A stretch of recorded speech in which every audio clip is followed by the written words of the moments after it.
Thanks for coming. Appreciate y'all being here. My name is Max Wilbert, and I'm with an organization called Deep Green Resistance. And one of the projects that I've been working on for the past couple years is the Pinyon-Juniper Alliance, which is a relatively new group. I'm going to tell you more about it here today. So we've also got Neil from SUA and Patrick from Center for Biological Diversity here. And they're going to speak a little bit more about the work that they're doing on this Pinyon-Juniper forest issue as well. I think a lot of people who are in the audience are already familiar with what's going on and why it's bad, but I'm going to do a quick overview and then get into more of the meat of things, which is the strategy stuff, which is what I'm more interested in talking about. And my hope for this is that we can sort of have a dialogue and have a long Q&A session with people in the audience. I know there are a bunch of people here who have experience and involvement in this issue too. And I think that we really need collaboration and a long-term unified strategy on this issue because it is so huge. So just to get started, this is just a taste of what's happening. This is some old-growth juniper and pinyon pine forest that was destroyed by the BLM. This was on the south side of Spruce Mountain in eastern Nevada, and this was done a couple years ago. There's my friend Will sitting on an old juniper. So pinyon pines and junipers live together in forests that occur from around Idaho in the north, down into Mexico, from eastern California over into the Colorado Plateau. They cover about 55 million acres in this country, and they're one of the least studied forest types. Juniper trees are often called cedars in the southwest, and they like warmer, drier conditions. Pinyons like the cooler, wetter conditions, so they tend to be higher elevation, but they often grow together. There are a bunch of different species of pinyons and junipers. I think 3 juniper species and at least 8 pinyon species in this country. I think there are something like 13 pinyons if you go into Mexico as well. And they're both pretty shrubby trees. They don't really have the big, majestic, old-growth characteristics that we see out here on the west side. But both these trees can grow to be very old. There's a recorded pinyon pine that was almost 1,000 years old, which I was pretty shocked to hear because usually they don't get that old. But junipers are estimated to be able to live to several thousand years. They tend to rot out in the center, so people don't really know how old they can get. There are still relatively large areas of intact old-growth Pinyon-Juniper forest, which a lot of people don't know, and if you look at most maps of remnant old-growth forest in this country, they don't show that. So these forests have been in use by people for thousands and thousands of years. This is a partial list of indigenous nations who used or use pinyon pines, pine nuts as a food source. So people talk about the pine nut as being like the buffalo for the Plains people. It's like the buffalo for the Great Plains, or for the Great Basin, excuse me.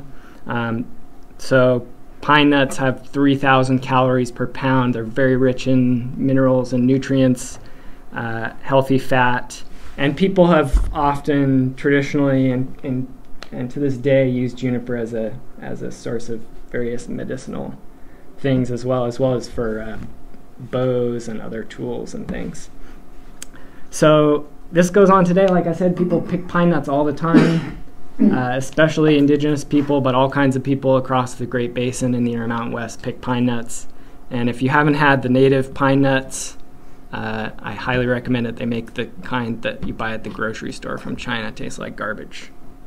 So I want to run through some history quickly, and I'm going to rely a bit on this book, which I wanted to highlight for people. It's a wonderful book. Ron Lanner is a forester, got his doctorate, and he is retired now, but he's probably the world's foremost expert on pinyon pines. And He lives in northeastern California, I believe. But he's been supportive of this campaign, and this book really dives into a lot of the history of what's going on. And so I want to go back to the beginning of the destruction of these forests, which goes back to the first European settlers arriving in the Intermountain West, and especially with when mining got started in the 1860s, 1870s. And these mines, they needed charcoal, so the available fuel source to make charcoal was Pinyon-Juniper Forests for the most part. Some dug for some ponderosa and other trees in higher elevations, but for the most part, pinyon, pine, and juniper. So what you had starting at that period was huge amounts of these forests being cut.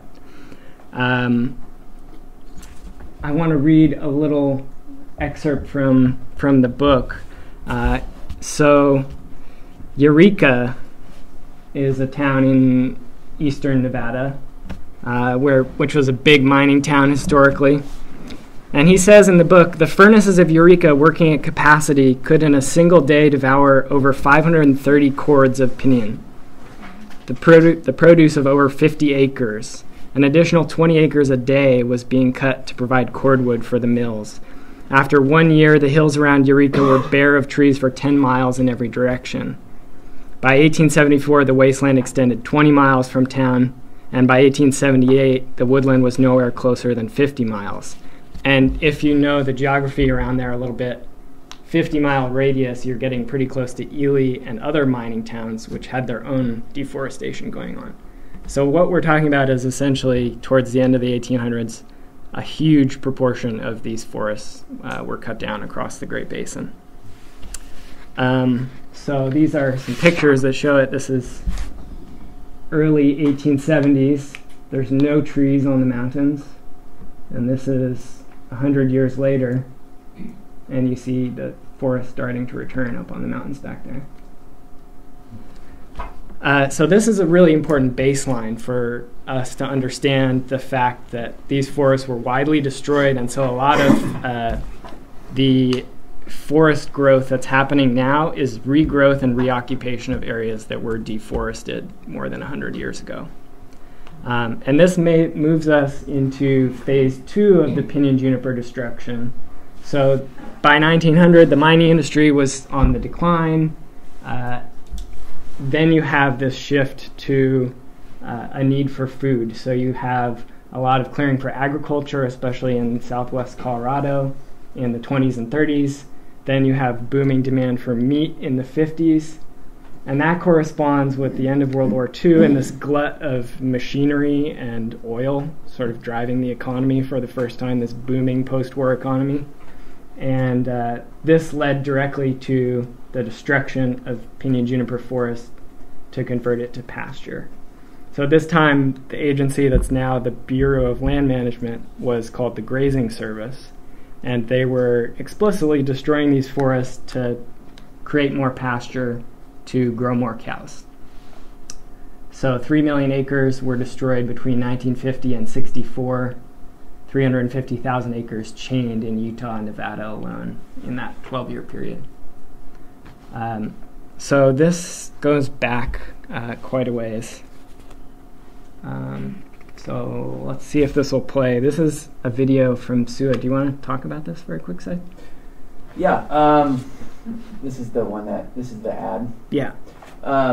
Yeah, so I'll get to it in a bit, but essentially we decided to take our fight against these projects public about a month ago. And so we put together a short spot that ran in all the Utah markets, essentially from about the week before the Super Bowl through about the first week of the Olympics. And then we also did online ads as well. And, the goal was really to start a conversation, raise awareness, start a conversation, lob a grenade towards the BLM, which we hadn't done in a while, and get people's attention. And I'll talk a bit more about that, but this is what we came up with. And I was going to show some longer cut footage because this is kind of a quick, brief cut.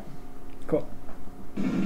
The Bureau of Land Management in Utah is ramping up a failed policy called chaining on your public lands. They call it vegetation restoration, but it leaves a devastated landscape. And now, under the Trump administration, the BLM wants to do this. In Grand Staircase Escalante National Monument, call the BLM at 801-539-4010 or visit sua.org/chaining. Tell the BLM stop chaining our public lands and preserve Grand Staircase Escalante National Monument. That's great. I didn't put it together. Really awesome. Horrible footage. Did you get some pushback out there getting that footage? Oh, yeah. Yeah, so Yeah. it was interesting. We came across. We knew that the project was going to be happening, and we were out there and came across it, and we're just kind of running around on the ground with cameras, and which is not super safe activity. I learned as I was out there for a while. You can't really tell where they're going, and really the takeaway trying to do that was that you can't really shoot these things from the ground. Right. There's too much dust, and you can't figure it out, and so.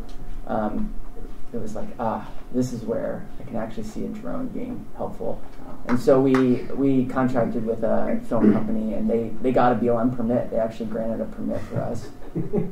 I don't think they fully understood what... I mean, obviously, it was through the film company. And so, yeah, they were not happy to see us when they showed up to film. But, yeah, we have a lot of footage, and a lot of footage of, like, them getting the chains ready. I mean, they were pretty open. I think it's because they were third-party contractors and probably, have just been instructed not to engage. But when we go to get another permit to shoot something like this again, we'll see if they are so kind. Public lands. But yeah, we knew we were going to use it arguably commercially, and so we knew we had to get a permit because our assumption was that it was going to have a lot of blowback, and the last thing we needed was someone to figure out that we didn't have a permit. And, that would be on the front page of the Salt Lake Trib pretty fast. Yeah, so my friend Will, who I've worked with a lot on this, he's a poet, and he likes to talk about the fact that when these chaining projects first started, it was in the wake of World War II, like I said, and they were using battleship anchor chains that they would string between these bulldozers, and he really likes to dive into that analogy of this being a war on forests. And that's something that we'll see here is that the justifications for these projects have sort of evolved over time, but really it seems to come down to at some level just a hatred for forests that's being expressed economically and in various other ways. So one thing that's interesting I wanted to point out quickly is that this is a map, Global Forest Watch, of worldwide deforestation, and none of this stuff appears on there, even though we're talking about projects that in some cases are 3,000 acres, 5,000 acres, 7,000 acres being clear-cut all at once. That's a lot bigger than some clear-cuts that are happening out here on the west side, and that's not being shown. So people aren't really following this issue for the most part. So the justifications, as I said, originally it was just clearly about the cattle. Then they've moved on. They talk about encroachment. So there's this idea again. Remember, these forests were widely destroyed at the end of the 1800s. There's this idea now that these forests are encroaching. And we all know that forests are dynamic. They move and shift over time. They respond to climate changes and changes in weather patterns and precipitation and so on. So this whole idea of encroachment, I think, is pretty bunk to imagine that there's some just sort of like static right place for the forest to be. And a lot of that is also based on computer models that don't actually correspond to what's happening on the ground, because trees don't grow by computer models. So they also talk about restoring grasslands, increasing the groundwater supply and recharging aquifers and things like that by removing these junipers that steal all the water. They talk about that especially a lot in Eastern Oregon. That's a big justification in Eastern Oregon for all the juniper cutting that's going on out there. And the sage grouse is a big one these days. So the sage grouse I wanted to dive into a little bit more briefly. 98% population collapse between 88 and 2012, and that's on top of previous collapses. So they're really in trouble. Prefer to live and breed in healthy, dense sagebrush. The primary cause of their decline is habitat destruction. It's not forest encroachment. About half of all sage-grouse habitat has been destroyed by energy development, urban extraction, and so on. And they're still doing all this stuff. BLM plans allowed 70% habitat destruction in critical areas. This is after the National Sage-Grouse Strategy came out. And this one's particularly interesting to me because at the same time that the BLM and other agencies and private groups are destroying the forest and say they're trying to save the sage-grouse, they're also destroying the sage in different areas with different justifications, oftentimes in the same valleys or in the same, very close to the areas where they're destroying the forest. So this is in, both of these pictures are from eastern Nevada on the left.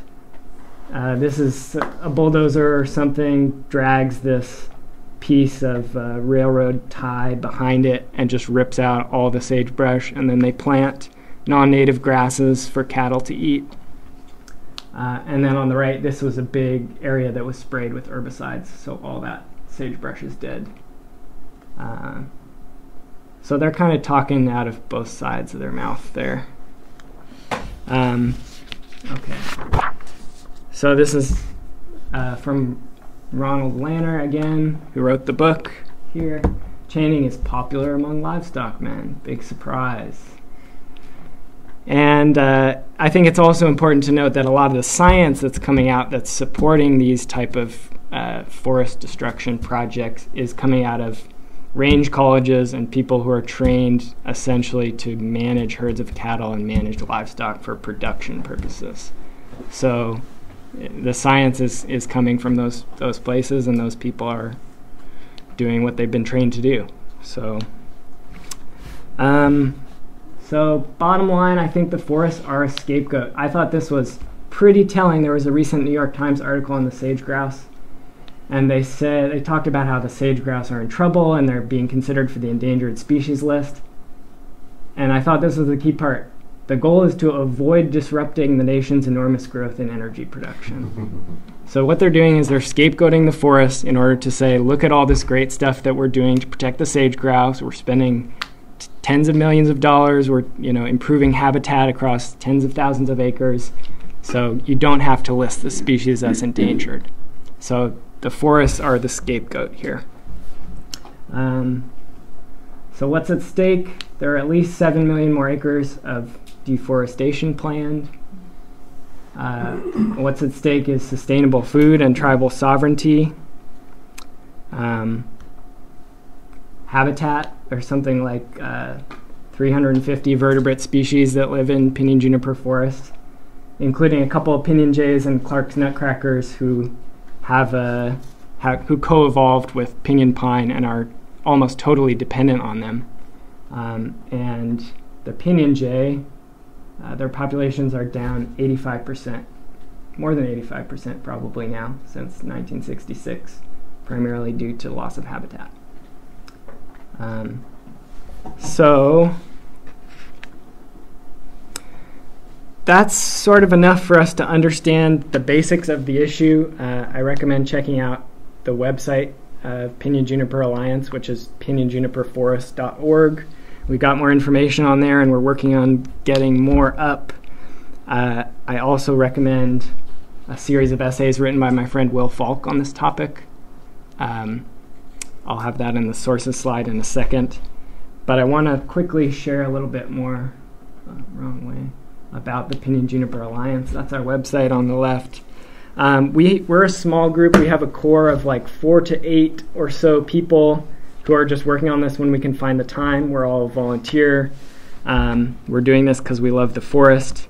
Our approach is also rooted in how we learned about it, which is a couple years ago, this indigenous friend, Myron Dewey, he's from the Walker River Paiute Nation, and they went out to collect their pine nuts in the fall like they do every year and found that they're their grove was clear cut. So he blew the whistle on this, and they had meetings with the BLM and Forest Service, and the Forest Service said it was a mistake. Obviously, it's not a mistake because they're doing the same thing across millions of other acres. So he started this petition, and they did some organizing against it. And I think that's something that we can talk about in terms of strategy as well, the tribal angle on this. So we've mostly been doing grassroots organizing, education, building connections with people. We ran a petition that got 61,000 signatures of people who think this is a bad idea. We've also been putting together an annual trip out in eastern Nevada where we go take a look at some of these projects and learn about what's going on and camp out in a really beautiful place and do some workshops and strategizing and so on. There's a flyer for that on the wall. That's right here as well. If anybody is interested, you're all invited to join. It's a fun trip. But the challenge here on these projects is just the scale. You know, we're talking about something that's going on across maybe a quarter to a third of the entire lower 48. So as far as strategy, we have some ideas on this. We've done some public commenting and some stuff like that, but it's really hard to fight these projects when you're fighting them one by one, because they'll do these programmatic EAs where they'll do a 10-year, they'll say we're going to treat 30,000 acres, treat, by which they mean destroy, 30,000 acres over the next 10 years, and they won't tell you exactly where. They're these huge, broad documents, and they're very hard to fight. So some friends of mine were recently involved in the first ever federal lawsuit on behalf of a major ecosystem. They sued the state of Colorado on behalf of the Colorado River, and they were eventually forced to dismiss the case, but this is this is one of the opening chess moves in the longer strategy, which is the rights for nature strategy. Some of you may be familiar with that, and it's something that there are a couple other panels on this weekend. But it basically revolves around the fact that nature has no rights within the legal system. It's regarded as property. There's no personhood rights, and we can trace a lot of the harms that we're fighting back to that. So the rights for nature approach is essentially trying to use the legal system to achieve a form of revolutionary change by upending that. And we think this could, in this case, it could take the form of lawsuits filed in federal courts, like we did with the Colorado River, or in state courts, but it could also take a more grassroots form, starting with local ordinances and organizing. We're specifically looking at the organizing in tribal communities to start with, because the pinyon pine and juniper is such a foundational thing in the culture of so many nations across the region, that we think we could have a chance of building a pretty strong alliance on this issue and potentially getting into treaty rights and so on. So this is a fight in which it's really easy to get trapped on the defensive, sort of doing the whack-a-mole thing and just fighting on a case-by-case basis, and we're trying to avoid that sort of endless retreat.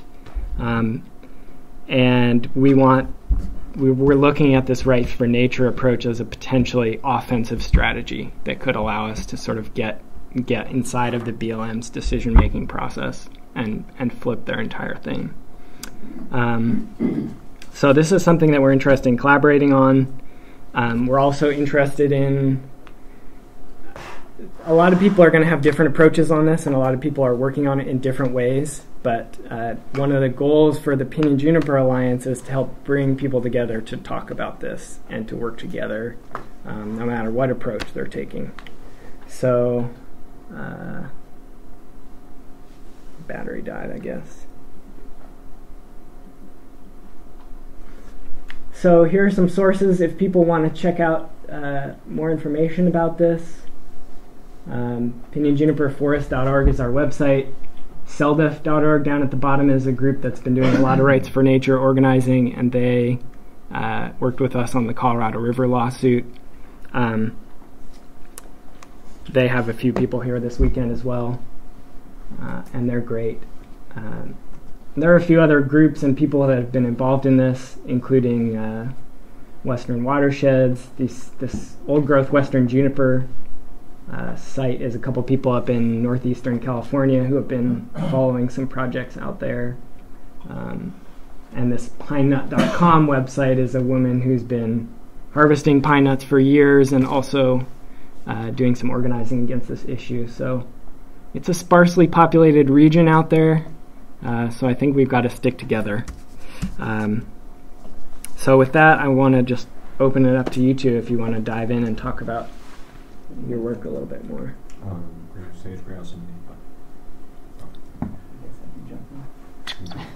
Can you flip that into the video for when the time comes? So I'm Neil Clark. I work with the Southern Utah Wilderness Alliance. I think Max gave a great overview of sort of the history of chaining and vegetation removal in the West. This is not a new issue. This is something that was extensive in the 50s through the 70s, essentially. I'm going to speak specifically to what we're seeing in Utah. I think it's a somewhat unique situation in how these projects are being funded. So in Utah, starting in 2006, there was a partnership developed called the Utah Watershed Restoration Initiative. And what that is it's a money pooling organization. It's a partnership between BLM, the Forest Service, Utah Division of Natural Resources, Utah Division of Wildlife Resources, and then the sportsman groups like Mule Deer Foundation, Rocky Mountain Elk Foundation, Wild Turkey Federation, Sportsmen for Fish and Wildlife, Safari Club. And so everyone is pitching in money for these projects. And what has happened because of this money pooling function is that BLM is developing projects to then propose to this partnership and then is being funded through the partnership. And so it has really incentivized increasingly larger scale projects, and the scope of these projects continues to build. And we've just seen really this tremendous ramping up in Utah since this partnership came together. It's really organized all the agencies with the interests that are the state sort of interest as well. To date, they brag that they've done vegetation projects. It doesn't break out specifically chaining or mastication, or even some beneficial projects like tamarisk removal. But they say that they've quote unquote treated about 1.5 million acres in Utah, with no sign of slowing. And so we've really frankly struggled quite a bit in getting a handle on this problem.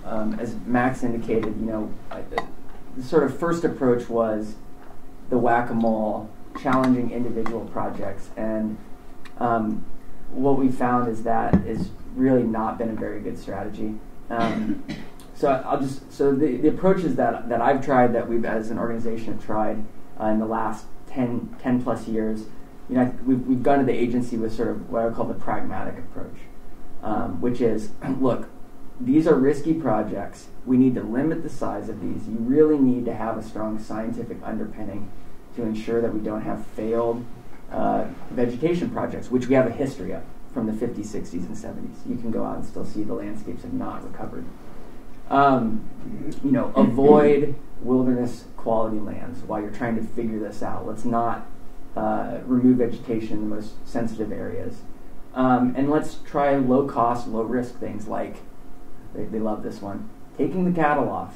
Take the cattle off. Aerial seed with native species. And frankly, what we found is it's fallen on deaf ears. They're not interested. And a big reason for this is that this is big money. These are cash-strapped agencies, and these projects are single projects can be multi-million dollars for the agencies, for third-party contractors, and so they're looking big. They're encouraged to think big. They're more likely to be funded if they have large-scale projects. This whole landscape level restoration is how they would characterize it. So that has not been a very effective approach.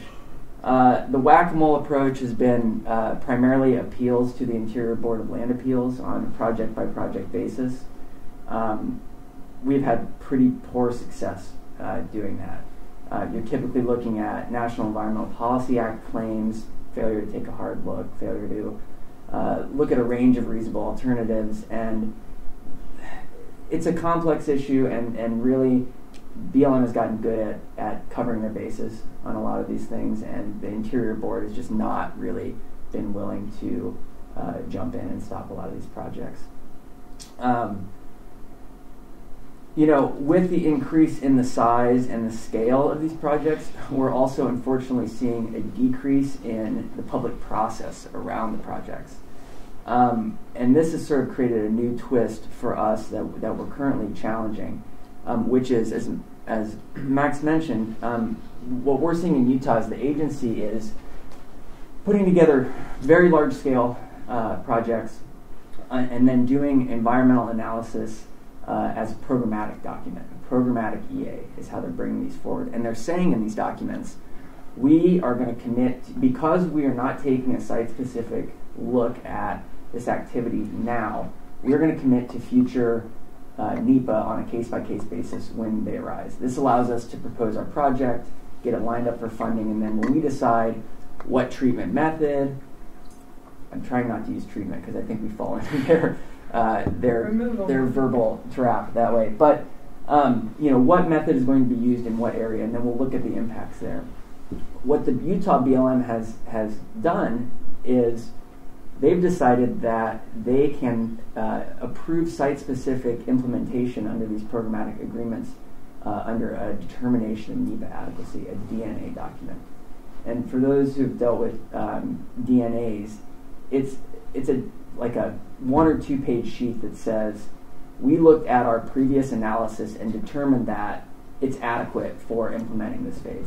And so they've completely avoided ever having to take a hard look at site-specific impacts, disclose those impacts to the public, and then these DNA documents also, they're often posted on the electronic bulletin board the day they're signed or even the day after they're signed. So it doesn't involve any public process. And so we, the project that you saw the chaining video from, that's been sort of implemented in a number of phases, and so we had been waiting for the agency to use a DNA to implement. And so we filed a lawsuit in federal court challenging this application of DNAs to programmatic environmental analyses. And that's in the midst of being briefed right now. We filed our opening brief. We file our opening brief today. And I think we have pretty good claims. And a benefit of that is we have, in other projects, they had about 3 other projects proposed in the same sort of NEPA scheme. They've pulled back on some of that. So some benefit already, and I think hopefully we get a really good decision that says you can't use, DNAs are inappropriate ways to implement actions under a programmatic EA. So that's our hope, is to get sort of a broad scale decision on that. And then sort of our last approach, which we're now, I think, finally focused in on is the public campaign and actually raising public awareness. BLM virtually abandoned chaining in Utah in the 90s, and that was solely the result of public pressure. The public was tired of seeing the projects, and we were doing a lot of public awareness around it, and they walked away from those projects. Not to say mastication, which is mulching with the bullhog masticator, is not also, you can remove a lot of forest that way, but chaining is this sort of extremely egregious example when you're talking about other values like biological soil crust. And so in some ways the return of chaining has been a good thing for a public campaign. It's just not that, mastication just isn't that compelling to the public when you see it in a video. The chaining has really caught people's attention. And so we ran that spot that you saw. We also coupled that with phone banking. We did paid phone banking to the state BLM. We found out that they received through our phone banking something like 500 to 600 calls, plus whoever was calling from the videos and our online advertisements as well. Nice. they apparently had to bring in a lot of staff to go through like 600 voicemails yelling at them. You know, it's generally an irritation to them, but we've gotten their attention. And I want to show just how we've gotten their attention. You're going to have to log in on that pen. So we were kind of surprised. We thought, well, we'll see what kind of splash this makes, and then we'll follow up with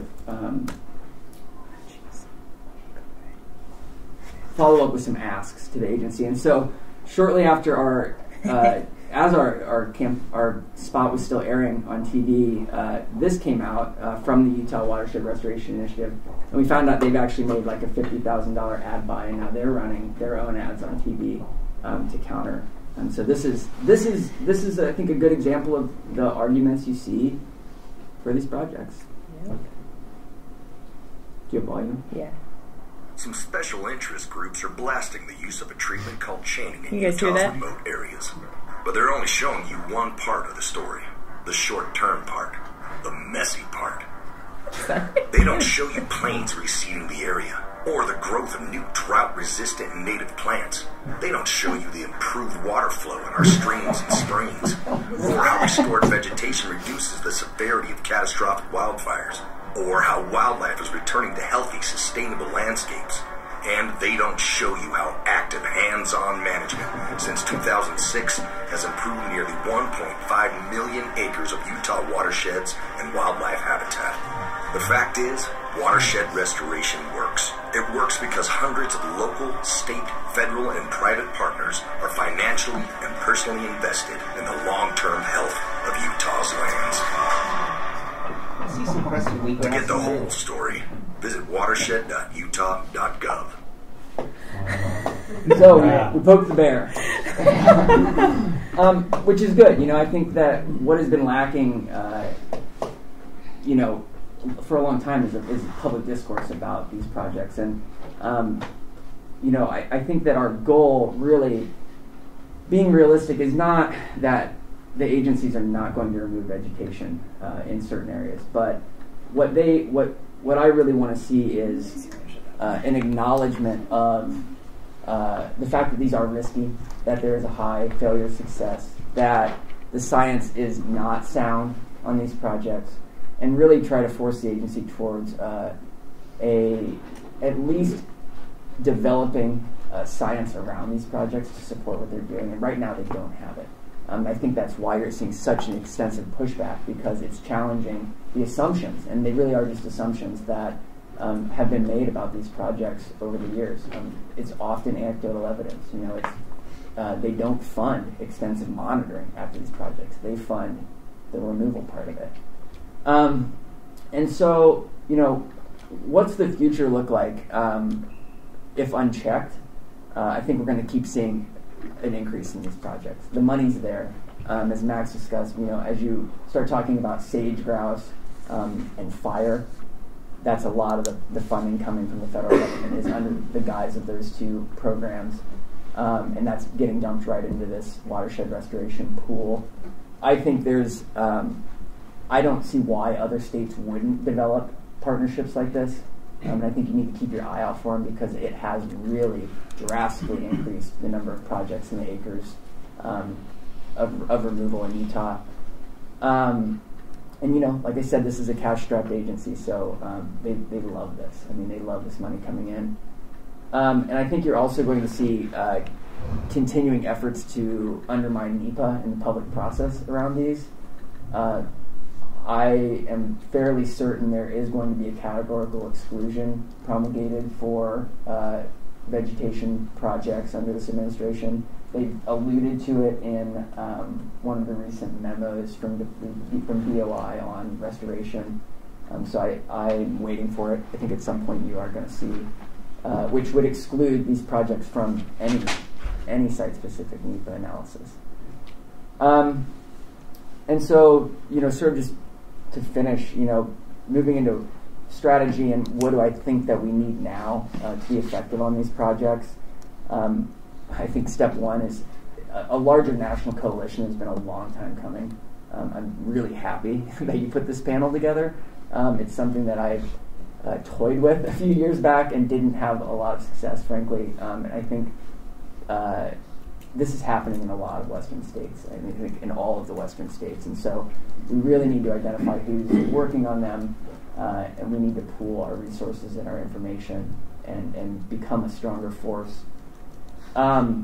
We need to cultivate experts. This is a big problem. As discussed earlier, a lot of academics come from state universities and come from grazing backgrounds. We are really lacking in that, both for public face of the campaign, of any campaign, as well as experts for declarations and things when we're filing litigation. We're lacking. Also, former agency staff. I think they have a credibility with the public that we don't when it comes to these projects. We need more science. The science is not sound. The science is very conflicted. In some of these areas that they've removed pinyon-juniper, in one spot in Utah, they removed pinyon-juniper for sage grouse, and they found that the sage grouse were nesting in the pinyon-juniper that hadn't been removed, not the newly removed area. Sage grouse aren't supposed to be nesting in pinyon-juniper, from what I understand. And so we need to help cultivate that science if possible. SUA, for our part, is currently working on developing a publishable report of all the existing, that sort of synthesizes all the existing science and points out where there are holes, where we need more research.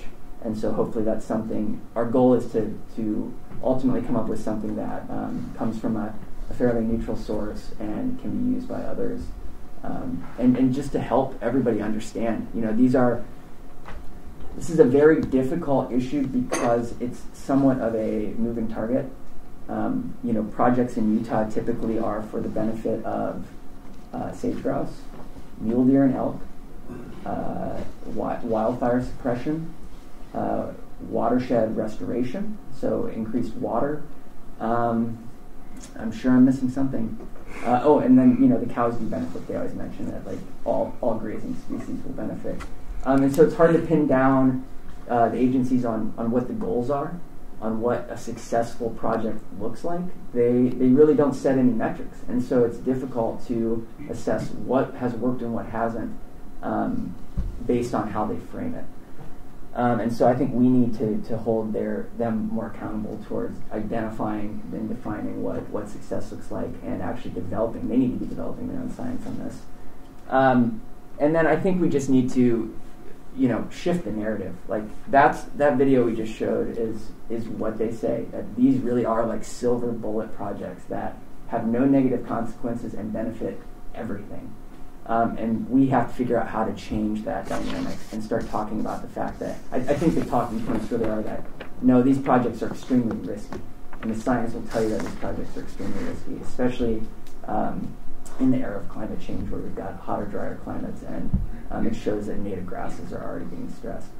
And so we need to just figure out how, and I think that's where cultivating experts and other people who aren't enviros from NGOs talking about why these projects are bad is going to be critical for us in sort of shifting public opinion.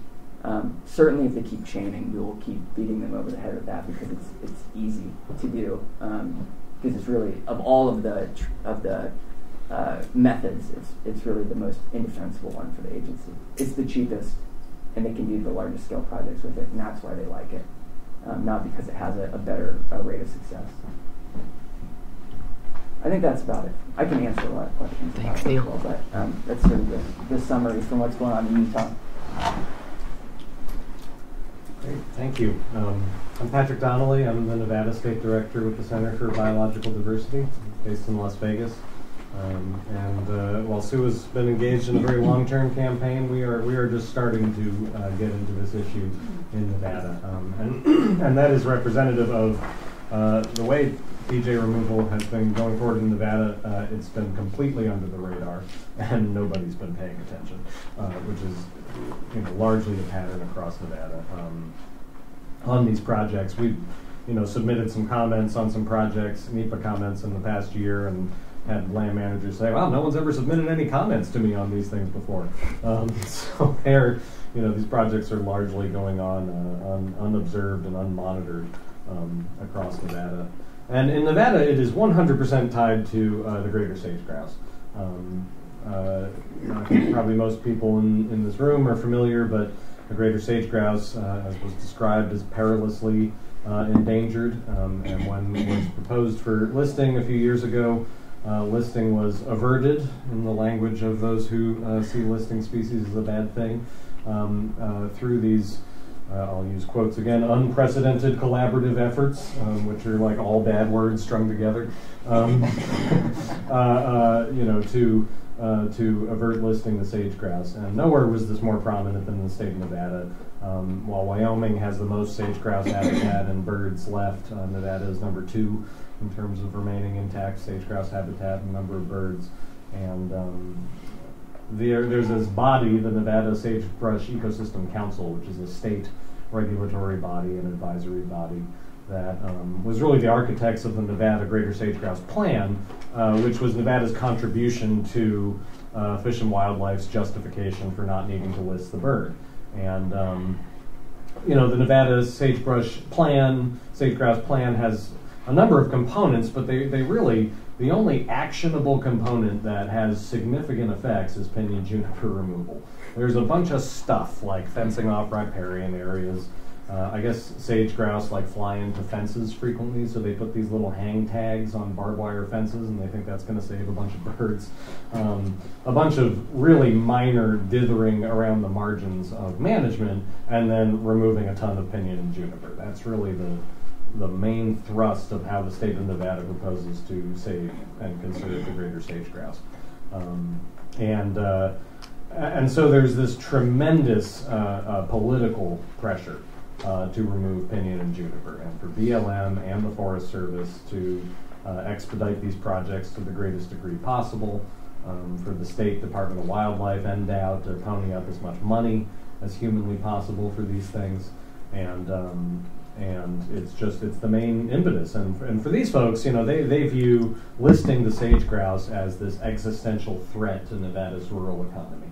And there are ways in which that's true. The greater sage grouse, make no mistake, is in absolutely catastrophic decline. Like, it, by all sensible interpretations of the science, should be listed right now. And should it be listed, we would have to make radical changes to our land use management across the Great Basin Desert, including probably ceasing grazing on large amounts of the Great Basin Desert, ceasing gold mine expansions in northern Nevada, and other pretty radical changes to our land management regime. And so, they are willing to do just about any damn thing to avoid that, including, deforesting pinyon and juniper, because really, who cares? It's just those bushes out there.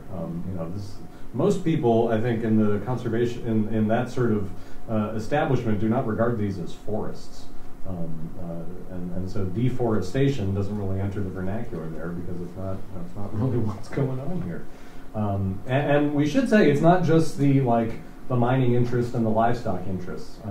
There are prominent conservation nonprofits who are wholly bought into the effort of removing pinyon and juniper to support the greater sage grouse. And most prominently, that includes the Nature Conservancy, who I don't mind calling out by name, because they are like the guiding force on these things, as far as providing science to justify pinyon juniper removal as an effective means of greater sage grouse habitat restoration. The Nature Conservancy has been the leading light, and they wouldn't dispute that. They would come in here and say, yeah, we think pinyon juniper removal will save the greater sage grouse, and we have reams of science to back it up. And I do think that highlights one issue, which is how undecided the science is on these things. What is the fire return interval for pinyon and juniper in the Great Basin? There's 10 different answers you can get from 10 different academic papers about what the fire return interval is. What did these landscapes historically look like? How much sagebrush was there versus how much pinyon juniper was there? There's a lot of debate about these things. And essentially the agencies, the Nature Conservancy, and others have chosen to prioritize one set of science, one set of interpretations about the historic regimes of the Great Basin Desert, in order to justify these conclusions about how we best go about restoring sage grouse habitat. There's also emerging in Nevada as a part of this sagebrush plan is a CCS, a conservation credit system, Again, Nature Conservancy is the architects of this conservation credit system. And it is a mitigation system whereby a developer, for instance, the first project in Nevada where this was successfully applied is the expansion of the Bald Mountain gold mine, which is the third largest gold mine in the United States. And they wanted to double their operation in size, which would impact 10,000 acres, give or take, of greater sage-grouse habitat. And so the conservation credit system allows them to go put money into a pot in order to facilitate the expansion of their gold mine. And what does that money do? It goes to deforest pinyon and juniper, hundreds of miles away, elsewhere in Nevada. So there's this wonderful card game being played, little shell game being laundering. Played. Sorry? Laundering. There you go, laundering money, right. In which there's no direct offset at all, right? If the gold mine is here and you're impacting 10,000 acres of greater sage-grouse habitat, chopping down 10,000 acres of pinyon and juniper 200 miles away, it's just really hard to see how that is adequate mitigation. And yet that is providing a robust source of funds. I think Neil really hit on how important it is to track the money, how these things are being paid for, because they are an important part of budgets for these agencies. Something I wanted to touch on just briefly that I think is an interesting nuance to this, and it does have to do with the sage-grouse. What was highlighted in the videos here, and I think that we all react the most viscerally to, is chaining. Like chaining's just, it evokes an emotional reaction to see that sort of wholesale change to the landscape. But something we've seen in Nevada, which I think requires some more nuanced thought, is phase 1 thinning. So they categorize pinyon and juniper by phase 1, which is extremely sparse trees across the landscape. Phase 2, which is denser trees but not quite a forest, and then phase 3, which is like your legitimate old growth pinyon-juniper forest. Phase 1 pinyon-juniper can be several trees an acre, so very little pinyon-juniper. And in some cases, this can be found to, let me back up, one of the, if not the chief threat to chick survival for sage-grouse is predation. Predation from ravens and raptors. And in particular, that has increased dramatically with anthropogenic disturbance because they have perches. So they can perch on fence posts, they can perch on power lines, and they can perch on pinyon and juniper trees. Now, if they're perching in a pinyon-juniper forest, that doesn't make much of a difference to the sage-grouse, because sage-grouse typically don't hang out in forests. But in open sagebrush flats, where the sage-grouse do hang out, individual pinyon and juniper trees can provide perches for predators. And so not only do we see chaining projects in some places, but we see these selective thinning projects in other places. And this is not the position of the Center for Biological Diversity or any enviro group that I'm aware of. It's just an observation from an observer myself. There is room for discussion, I think, on those types of things.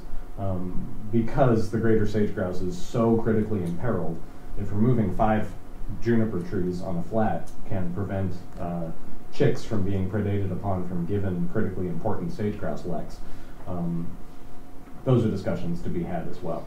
And so something I've seen the Humboldt-Toyabe National Forest do, which is our national forest in Nevada, is having projects that are exclusively phase 1 removal using hand crews and chainsaws.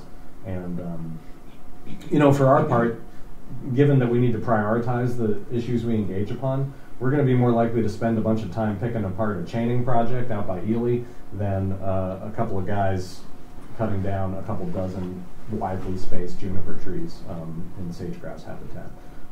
So that's just some interesting nuance, something to think about. That chaining is the most extreme example of this pinyon-juniper management, but there are a number of ways that it goes on, which I think can be less or more problematic based on how they're implemented.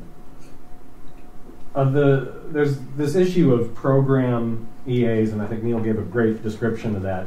And we're seeing quite a bit of this where this is a theme across Interior right now, where broad programmatic NEPA documents are being used to then exempt all further actions from environmental review.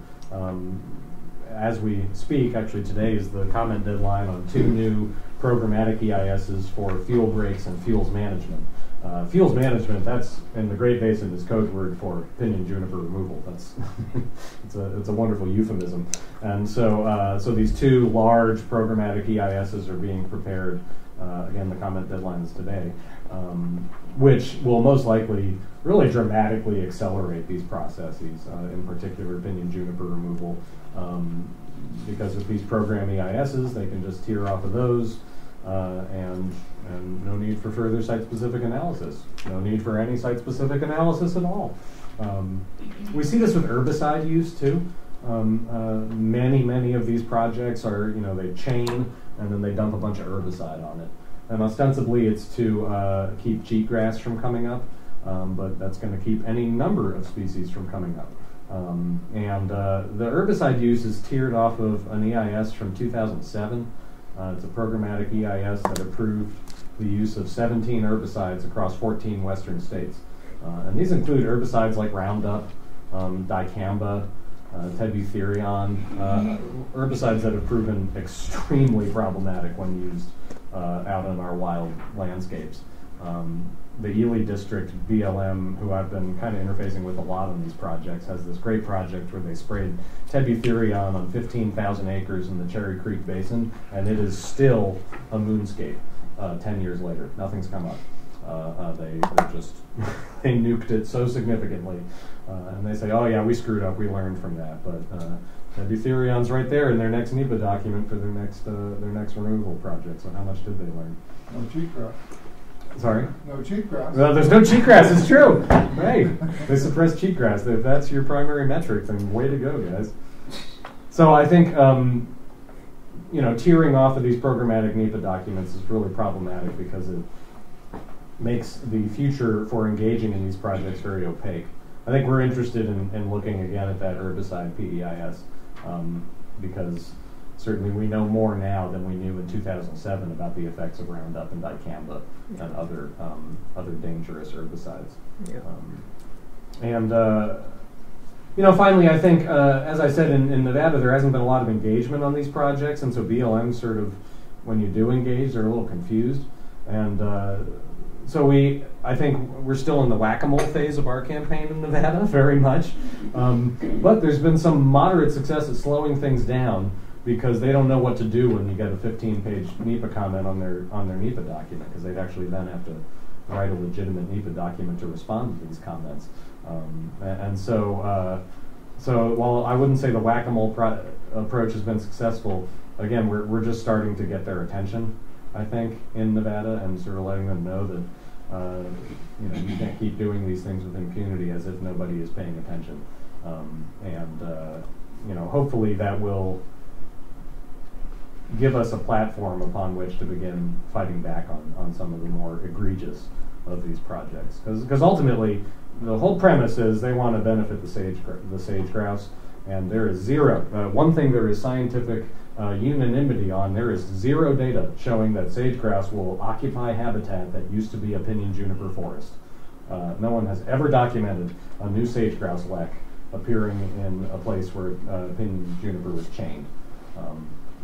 And I tell them, the moment you can show me some science on that, let's have a discussion. But it's not happening because when you do wholesale clear cutting of a forest, you're not creating then some pristine native sage grouse habitat. You're creating this artificial ecosystem. And it turns out that sage grouse are sensitive little critters and don't necessarily like the artificial ecosystems we're creating for them. That's what I had to say. Thanks, Patrick. Thanks, Neil. Appreciate that. So we got a little bit of time, and I know there are some more people in the audience who've been involved in this issue and have some expertise. So maybe we can just open it up for questions or comments. I have a question about the more defensive NEPA approach. You mentioned the programmatic EAs, attacking those has been really hard, but when BLM writes programmatic EAs, they also have to especially speak to cumulative effects, and you mentioned that the Pinyon-Jay is in decline, and so when BLM writes an EA, they would have to write to that effect, theoretically. And I'm wondering if there's some leverage in court to go after, I'm guessing, that part of the programmatic EA, which is not sufficient. I think it's a good point. The problem that we've run into with programmatic EAs in court or at the Interior Board of Appeals is that the agency will say, well, this doesn't approve any action. We're going to do future NEPA when we do something that's surface disturbing, and we'll take a look at wildlife impacts, cultural resource impacts. We'll do our Class 3 surveys for cultural resources, etc. when we do that future NEPA. And the board, the courts have by and large said that's right. I mean, they're not approving any surface disturbing activity with this programmatic document. It says so in the document. The problem has become 2 years later when they do the actual implementation, when they do their site-specific NEPA, they're not doing another environmental analysis. They're doing. But that's the time that you challenge the programmatic. Yeah, and then you can call out their bootstrap. Yes, and that's what we're doing with the filing we have right now in federal court. We are essentially bootstrapping back to the programmatic and challenging that. Little. I mean, they haven't done it. They haven't done the analysis. I mean, the hard look across the board is lacking. I mean, I think it's we waited for a good fact pattern, and I think we've got it in this one. So I think it's a point well taken. Does anyone look at it the other way, as in like they're writing these programmatic documents at the same time they're actually implementing site-specific projects? Like the Great Basin-wide PEISs are happening at the same time. They're doing hundreds of miles of fuel breaks and thousands of acres of juniper removal, which seems like it could be a premature commitment of resources. Well, all those projects have had at least cursory NEPA done on them already. So the whole thing is, this is the streamlining NEPA, if you want to use that kind of bullshit phrase, shortcutting NEPA approach, But doesn't it kind of call the validity of the programmatic EIS in question at least? That is an interesting Absolutely. point to make. Yeah, we've definitely seen the funding come before the NEPA happens quite a bit, at least with UWRI. They get funding for all these projects, and we find getting documents from the Watershed Restoration Initiative Partnership that something has been planned for quite a while. The actual treatment called something different maybe, or some information that's within that group that then has NEPA, like down the road, it's like, oh, they're preparing for this treatment in Grand Staircase for like 3 years before they actually presented it to the public. And so it's like everything is kind of, like what you're saying, it's a little, everything's predetermined before that's done, which I think is something that's pretty scary too. So. Yeah, and I think these programmatic EISs for certain methods are dangerous because I think often we frankly don't, as a community, don't pay that much attention to them in some cases. They're large scale, they're usually like all the western states, and it's use of herbicides and things, and they come back to haunt you later, for sure. Idaho BLM told me, looked me in the eye and said, we plan on using the programmatic EIS to approve site-specific actions with the entities. That's why we're doing it. And that's across, like 5 states. Yeah, I think we're just gonna continue seeing every attempt to evade real NEPA and real public process on these projects. They don't have an interest in engaging. Right. And I think it's important to remember, you just said, well, Idaho BLM told me right to my face this is what they're doing. I'm like, yeah, they are excited about this. Oh, yeah. And it's not, but that's the problem, it's not just BLM. There is a large contingent of the environmental community that very much supports these things. It's the Sage Grouse Initiative. The Sage Grouse Initiative was a consortium of ranchers and enviro groups who all got together to avert the listing of the sage grouse, and all those folks, and we don't have to name every single name, I named one, but all those groups are on board with this stuff, and they want BLM to expedite the NEPA for cutting down pinyon and juniper because it's an saves space for the sage grouse, the whole sage grouse conservation complex. And something that's really scary too is you're actually seeing, and you mentioned this when you were talking about sage grouse, like these treatments, we're using their language again, those removal projects or chainings or mastication projects proposed actually being held up as mitigation for disturbing an area for either oil and gas leasing or some sort of development. So not only are they saying, well, they're not bad, they're saying this is the answer to other activities which remove habitat, which is where, you know, the Nature Conservancy being on board is just infuriating, I think. So I wonder if we can challenge any of that. We should talk about that. You're right. You're right. Because there's no proof that any of this works. Yeah, exactly. Right. But they're being touted as the, like Neil said, the silver bullet to. We gotta figure it out. Yeah. I did just want to underscore one thing that Patrick said, which is important, because the chaining, the wholesale removal is bad.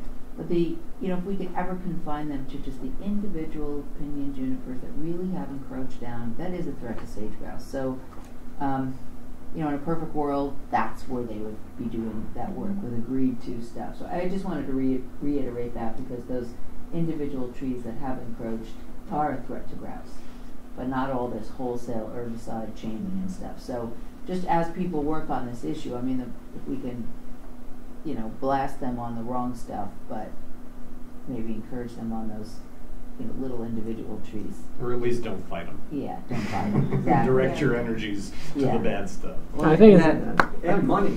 I think it's important to note. Hiring local people to go out and do that kind of thing puts people to work. It's a good point. Yeah. Directs it into the community in a much healthier way. I think it's important that we remember too in that, because I agree, given the severity of the situation, but I do think it's important that we remember that that's a solution given the fact that they're unlikely to address the real root cause of the problems, which is the grazing and all the other stuff. So, people often accuse environmentalists of having ulterior motives, like you want to shut down these major economic activities and constrict the grazing and the energy development that the New York Times was talking about. And when those people say that to me, I say, you're absolutely right. That's exactly what I'm doing. We want to shut down all the stressors and habitat-destroying activities that there are in public lands.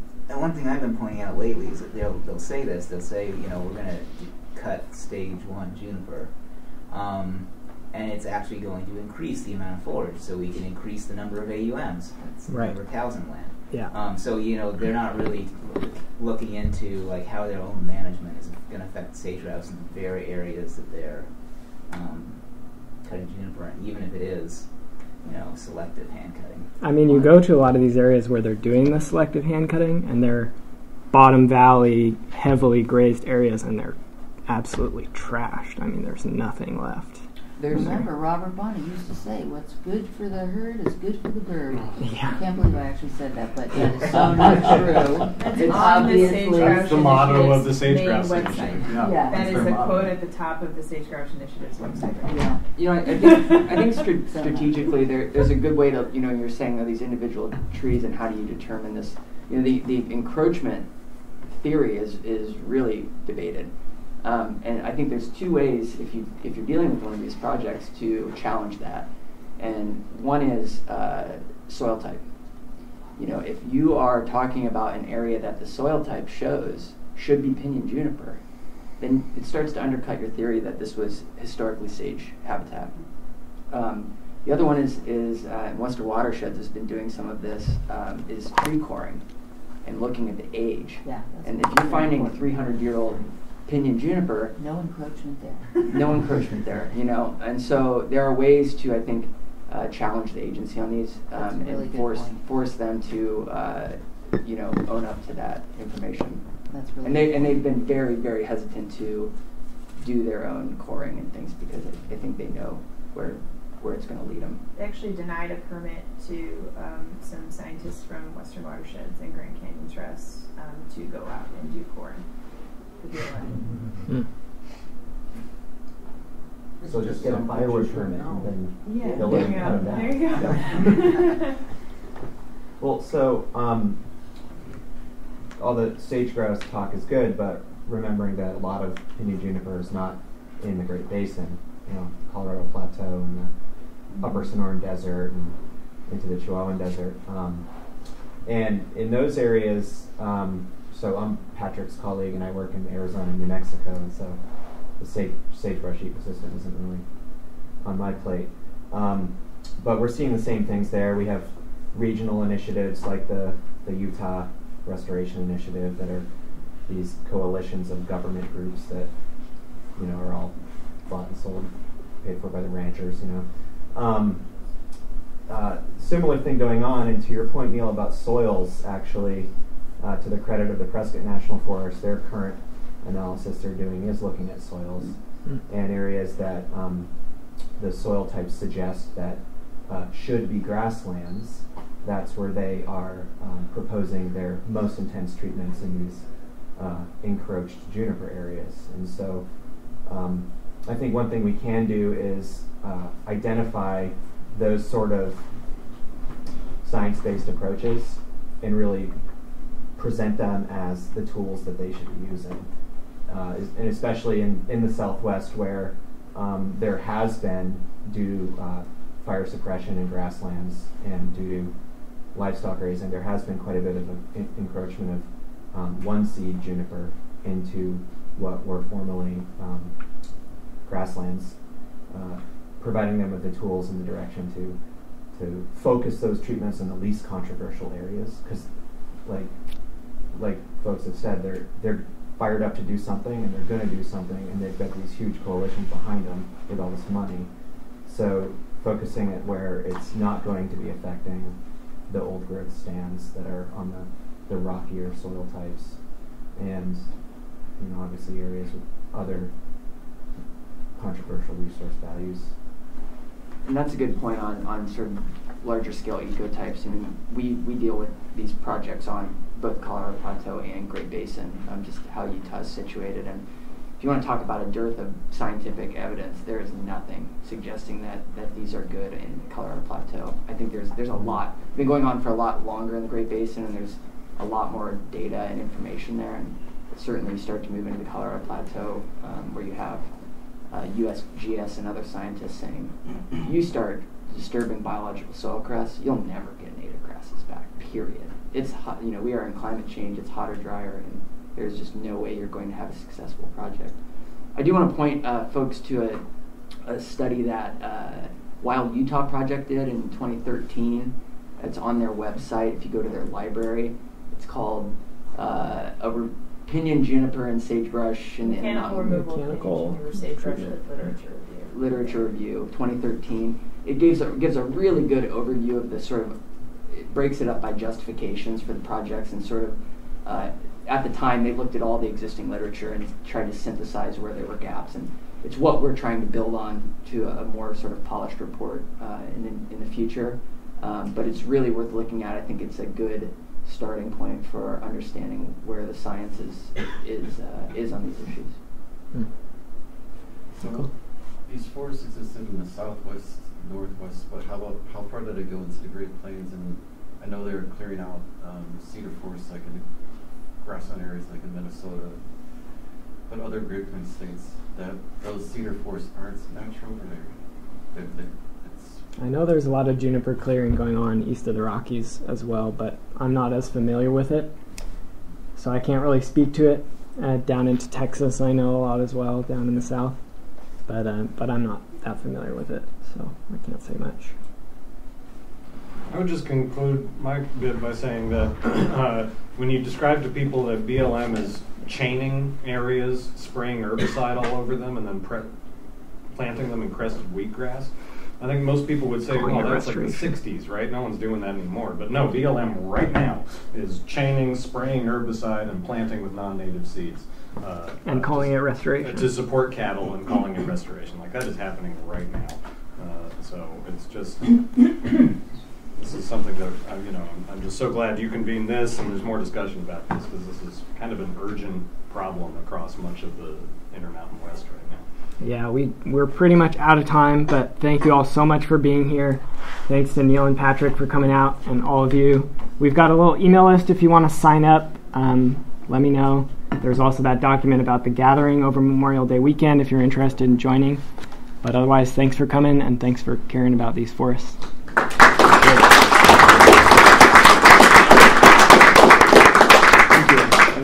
Thank you.